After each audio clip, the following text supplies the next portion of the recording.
This comic call is a little different than the other ones. I've actually read the comics. I'm going to test this out and see how this goes. All-Star Western, and in this issue 14, Dr. Jekyll and Mr. Hyde are, the same dude, Dr. Jekyll, Mr. Hyde guy, makes an appearance and is going to be, I'm presuming he's going to be the new villain that Jonah Hex has to fuck with. Very good issue. The Tomahawk side story was also well. Batman the Dark Knight, issue 14. Past 20 issues, just been Batman getting raped and raped and raped again by Scarecrow, torturing him, testing out new stuff. Well, finally Batman breaks the hell out and busts his ass. And the Scarecrow thing is not over yet, but Batman's actually going to be doing stuff now. Avengers vs. X-Men issue 2. Rogue and Black Widow and Kitty or Shadowcat and Iron Man team up. Pretty good issue. The 2 points I think would probably need to be mentioned are Rogue and Black Widow kiss. And that's the height, I guess, of what happens in theirs. And then Shadowcat and Iron Man. Iron Man actually mentions Superman, which is weird for a Marvel comic. And Red Lanterns, they're trying to figure stuff out. They're getting attacked by the Third Army, getting their asses kicked all the time. The new human Red Lantern, Rock-a-Book-a-Doo, or whatever, needs to, become a better Red Lantern, so him and the chick from the New Guardians, the spider, or not the spider, but the Bone Wings, return to Earth to go and get vengeance on whoever he needs to get vengeance on. Good issue.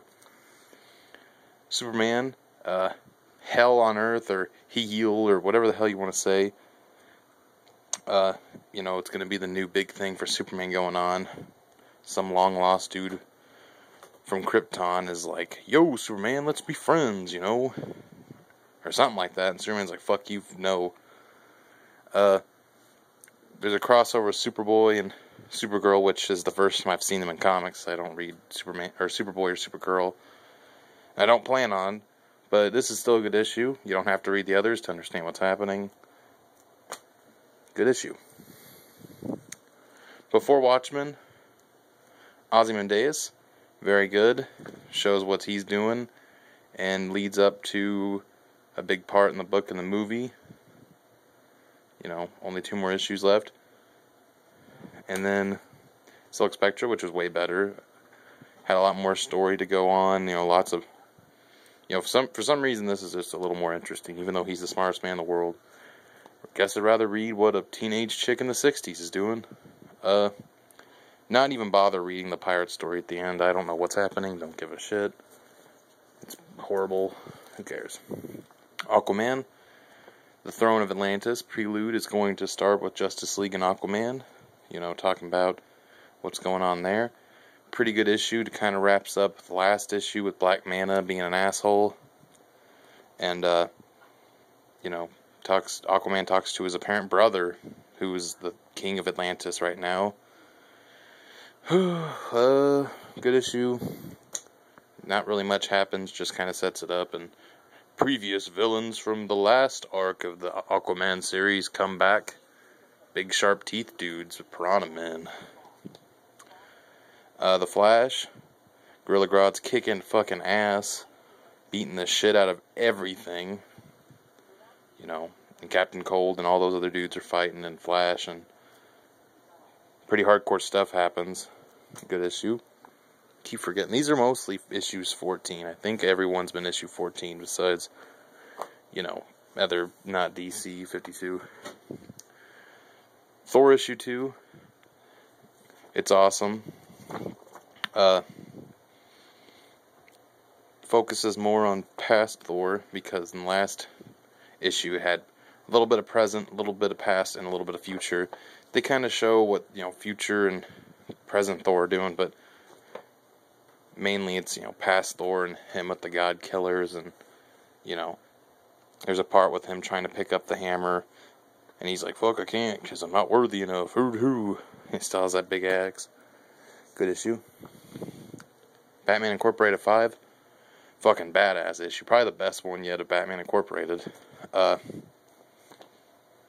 In this issue, Damian basically, this is like a, what are they called? A what if story of Damian if he becomes Batman, because in the last issue, Batman basically, was like, fuck you, you're not going to be Robin anymore, I can't have you around, because if you become Batman, Gotham's going to get fucked up, we'll all be dead, and it kind of shows the story, and hot damn, zombified Jokers and that take over Gotham, and the safe havens in Arkham Asylum, and it's a really good issue, probably the best one yet of Batman Incorporated.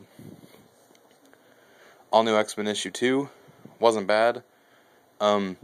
Beast went back in time to talk to the original X-Men, which, Iceman, Jean Grey, Cyclops, and himself, to try to stop Cyclops from being an asshole. They come back to the future, and it's cool. Pretty good. I'm probably going to keep reading it, because it's so far so good. Batman Beyond. A lot of stuff happens in this. The whole giant lizard trying to destroy the Justice League Tower, which Batman Beyond or Terry McGinnis becomes that demon.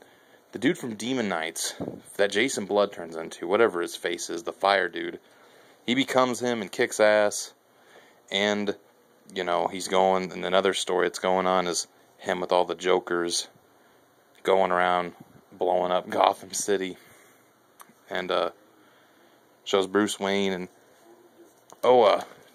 Dick Grayson actually appears in it and is looks exactly like Nick Fury, one eye and all. It's pretty good.